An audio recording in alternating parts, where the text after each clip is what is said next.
Hello mga kalaot, good. Samahan niyo ako magluto naman ako ng simpleng sinigang sa miso na ulo ng pink salmon. Yan, oh. Ulo lang muna mga kalaot. Yan, mustasa, yan, kamatis, bawang, sibuyas, luya. Yan ang sinigang sa miso mga kalaot. Yun. Ayun, ipiprito muna. Prito ko muna ito mga kalaot na ulo bago isigang. Yan, prito ko na mga kalaot.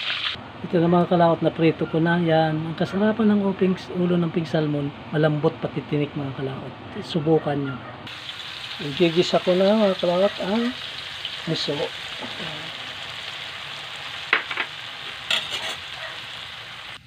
Pag nagburo-buraw na ang miso mga kalaot, pwede nyo nalagyan ng tubig.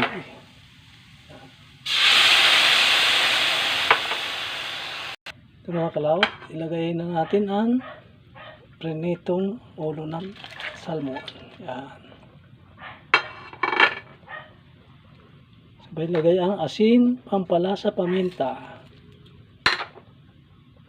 Ito na mga kalaot ang finish ng simpleng sinigang sa miso. Hanggang dito na lang.